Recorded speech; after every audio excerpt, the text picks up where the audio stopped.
Seguimos en Punto de Partida, nos visita el doctor Gabriel Romeu, especialista en medicina integrativa, una rama de la medicina, se podría decir, que es muy abarcativa y que tiene que ver, Gabriel, gracias por estos minutos, con un concepto distinto quizás, ¿no? Claro, sí. Bueno, te cuento que yo fui durante muchos años un médico ortodoxo, formado como nos forman en las facultades de medicina. Yo te diría que los sistemas de salud nos han enseñado a ver enfermedad. Luego de muchos años de practicar la medicina, me empecé a preguntar, porque yo veía con los chicos en la residencia que los pacientes llegaban realmente en condiciones desastrosas, ¿no? Y me empecé a preguntar si cada cosa que yo iba viendo se podría haber prevenido. Y en general las respuestas empezaron a ser que sí, pero que había una condición esencial que era el tiempo, el timing. Acá aprovecho para contarte, seguramente la conoces, la parábola del hijo pródigo. Sí, sí. La parábola del hijo pródigo es un padre que tiene dos hijos, un hijo se queda trabajando con él y el otro se va a vivir la vida. Pasa un tiempo y vuelve el hijo pródigo y el padre lo recibe con una gran fiesta y lo agasaja y el otro hijo se pone mal, yo me quería acá al lado tuyo, trabajando, poniendo el lomo, qué sé yo, y vos a este otro que se fue de juerga por allá, lo recibís, bueno, dice, pero que es la alegría, bueno, y esa es la parábola del hijo pródigo, donde el padre, digamos, es la misericordia y el hijo es la justicia. La variante de Thomas Mann dice que el hijo pródigo vuelve, pero el padre había fallecido. Entonces el hermano no lo deja entrar a la casa. Entonces, ¿para qué este cuento? Para ver que hay un tiempo para cada cosa. Entonces, cuando yo me empecé a preguntar si podíamos prevenir, anticipar, siempre hay que tener presente que hay un tiempo para cada cosa. Por ejemplo, hay un periodo previo, antes de ser diabético tipo 2, donde uno tiene una resistencia insulínica y un hiperinsulinismo. De eso se puede volver, pero ya cuando sos diabético, de la diabetes prácticamente es imposible volver. Lo mismo ocurre con la cirrosis, lo mismo ocurre con un infarto, que ha quedado el paciente con una miocardiopatía dilatada, donde te diría que eso es casi un certificado de defunción a 2 o 3 años. Entonces, ahí me empecé a interesar en un enfoque, digamos, anticipativo, claro, un enfoque de prevención. Y acá voy a hacer una pequeña disquisición, porque, y en esto estoy muy de acuerdo, pero para que veas una sutil diferencia. Cuando las mujeres hacen el PAP, cuando las mujeres hacen el control ginecológico, control de mamas, eso está genial, estoy totalmente de acuerdo, pero eso es detección precoz. Yo voy un paso más allá, es decir, ¿cómo podemos hacer para todavía ir un paso antes de que eso ocurra para prevenir, ¿no es cierto?, que ciertas enfermedades se desarrollen? Y acá viene el otro tema. Hoy sabemos de que la mayoría de las enfermedades crónicas degenerativas, donde está, por ejemplo, la diabetes, el cáncer, las enfermedades neurodegenerativas, el Alzheimer, la esclerosis múltiple, enfermedades cardiovasculares, cerebrovasculares, cursan con un periodo previo que se llama inflamación silenciosa. Estos son conceptos nuevos, realmente es una mirada que yo la empecé a ver cuando empecé a mirar las cosas desde las medicinas integrativas. Es decir, me permitió tener otra mirada. No es que yo esté en contra de la ortodoxia, todo lo contrario. Entiendo de que la mirada integrativa es complementaria y en algunos casos pone el acento de nuevo en la anticipación. ¿Qué significa inflamación silenciosa? Bien. La inflamación es un fenómeno, un proceso necesario porque suponete si te clavas un clavo, una espina porque trabajás en la huerta o digamos o te agarra una infección, bueno, tu organismo está preparado de alguna manera para defenderse de esa agresión. Pero hay un detalle, esa inflamación tiene que empezar y tiene que concluir. Esto es como si fuera esa inflamación es como un bosque que se incendia. Entonces tienen que venir los bomberos y apagarlo, pero completo. La inflamación de bajo grado es cuando quedan pequeños focos de incendio que no terminan de apagarse nunca. Entonces la inflamación, digamos, no resolvió, y esa es la palabra clave, no hubo una resolución completa de la inflamación. Claro. Y a partir de eso se pueden generar esas diferentes, digamos, el paso previo, a lo mejor pasan muchos años, para generar una enfermedad crónica degenerativa. ¿Cómo detectar, no, todo eso? Bien, hoy en día podemos hacer detecciones muy precoces de ese estado. Mira, te cuento, hay cosas de Santa Fe que me sorprenden realmente, ¿no? Fíjate vos que hay una determinación que es la relación entre un ácido graso proinflamatorio, que es el ácido, esto ya es muy técnico, el ácido araquidónico, versus un ácido graso omega 3, que es el eicosapentaenoico o EPA. Esa medición nos permite saber en qué punto de la inflamación silenciosa estamos, ¿sí? El nivel ideal sería alrededor entre 1.5 y 3. Cuando nosotros vemos pacientes con diabetes, con cáncer, esos valores generalmente están en 30, 40, 50. Bien. Unos chicos de acá de Galvez fueron a Estados Unidos, tuvieron como 3 años para que le validaran una técnica especial. ¿En este sentido? En este sentido, se llama cromatografía gaseosa, y ellos permiten hacer esa determinación, lo cual nos permite saber realmente en estadios muy iniciales el nivel de inflamación, y también en el caso de que haya que suplementar con omega 3, cuánto omega 3 le tenemos que dar a esa persona. Qué interesante. Sí, muy interesante. Y fíjate vos que en el resto de la Argentina, incluso en la mayoría de los países de Sudamérica, incluso te diría que hasta donde yo sé, en San Pablo, que de alguna manera fue la avanzada de la ortomolecular, incluso en relación a Argentina, tengo entendido que no hacían esa determinación. Nosotros en Argentina y en Santa Fe lo podemos hacer. Qué sí. Bueno, qué interesante. Es una maravilla.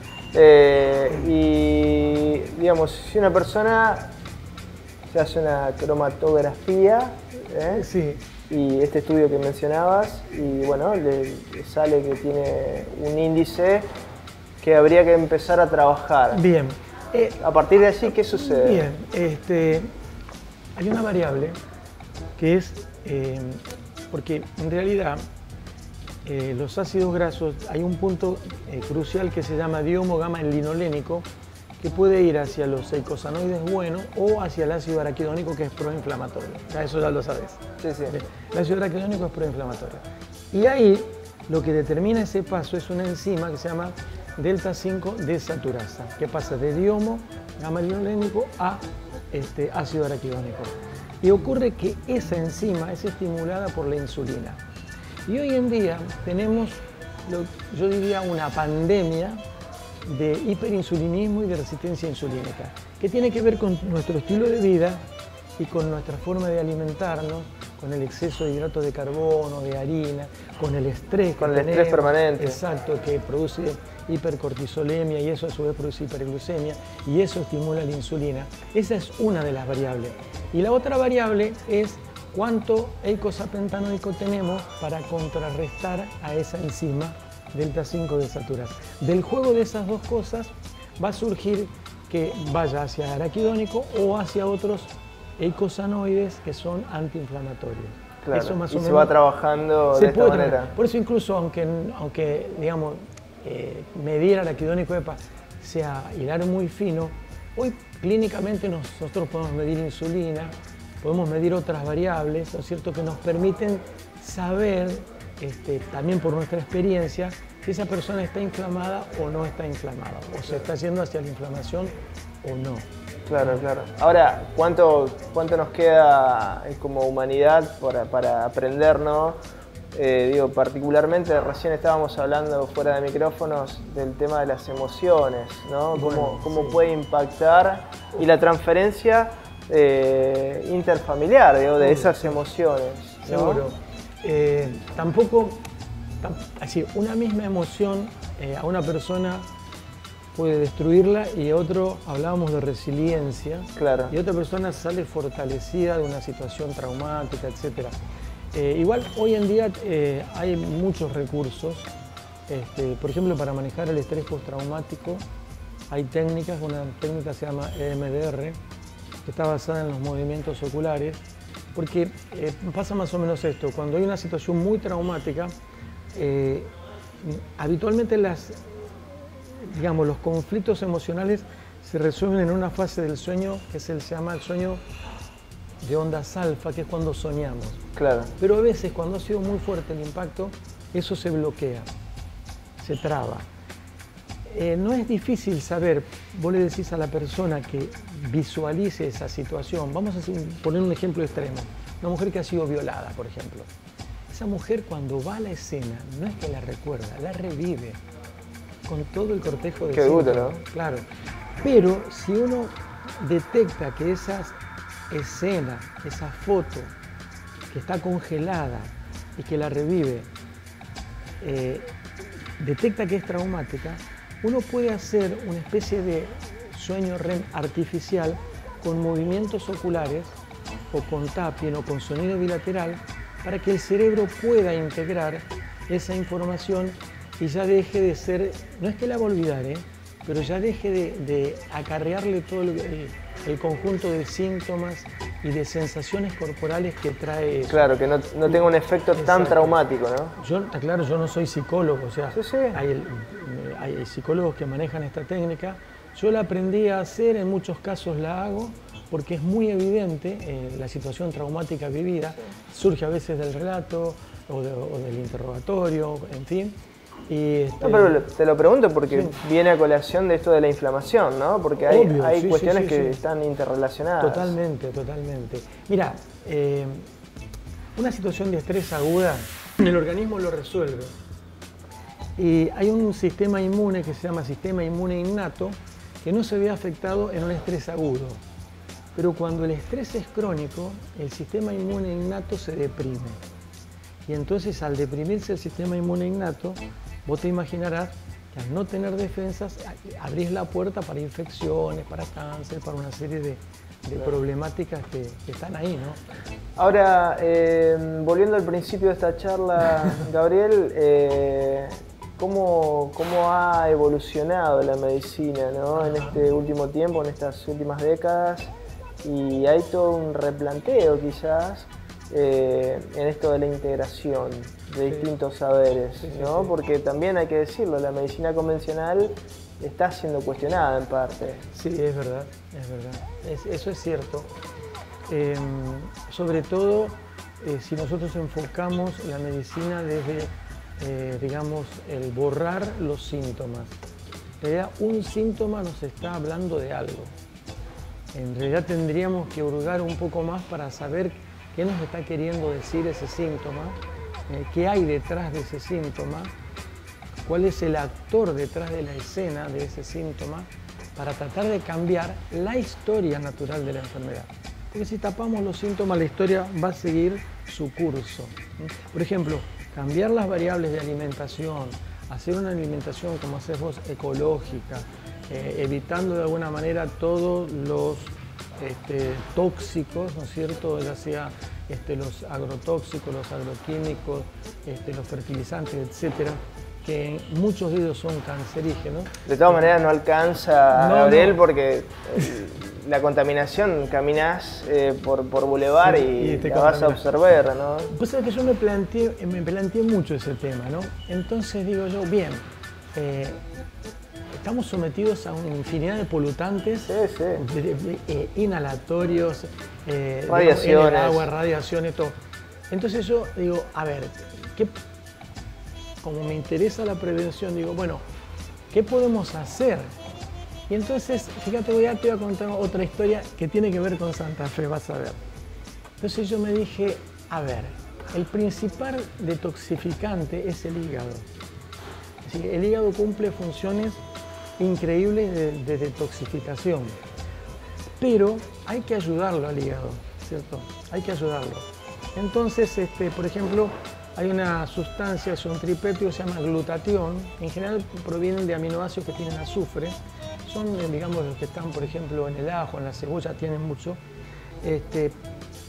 Entonces yo digo, ya que no podemos con la polución medioambiental, vamos a tratar de fortalecer al hígado para que pueda resolver, digamos, el exceso de cancerígenos, el exceso de tóxicos a los cuales estamos sometidos diariamente. Y acá te voy a venir con la otra parte del cuento. Estaba yo en Barcelona comprándome un aparato para medir una cosa que muy pocos miden, que es metales pesados. Sabrás que son muy tóxicos, ¿no? Arsénico, te imaginas. Sí, acá nomás en Santo Tomé ya tenemos arsénico y bueno, la mitad de la provincia hacia el oeste. Sí, el oeste, todo el oeste. Tiene arsénico. Bueno, y otros metales pesados, plomo, mercurio, cadmio, etc. Bueno, estaba tratando, bueno, me había comprado ese aparato y veo un catálogo donde encuentro que tenían, ya te explico, que curcumina liposomal, glutatión liposomal, vitamina C liposomal. ¿Qué era eso? Ocurre que muchos fitoterápicos, muchos nutracéuticos tienen muy mala biodisponibilidad, no se absorben bien. Pero esta gente había logrado que con nanotecnología generar liposomas que tenían prácticamente una biodisponibilidad de casi el 100%. Cuando yo veo eso digo, bueno, qué maravilla. Fantástico.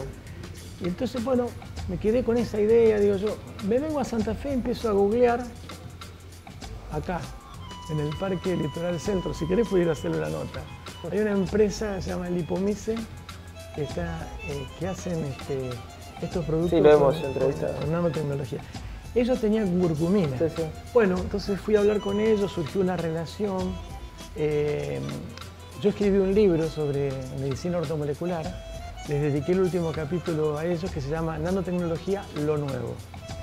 Y ellos los llevé al Congreso en 2017, tuvieron una ponencia y un stand en el Congreso, en 2018 los llevé de nuevo, y les sugerí, bueno, gente además que claro, con una cabeza muy amplia.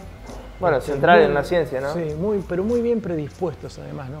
Así que yo les propuse glutatión liposomal, que es un gran hepatoprotector, además de otras funciones que tiene, es un gran antioxidante, y les propuse vitamina C liposomal.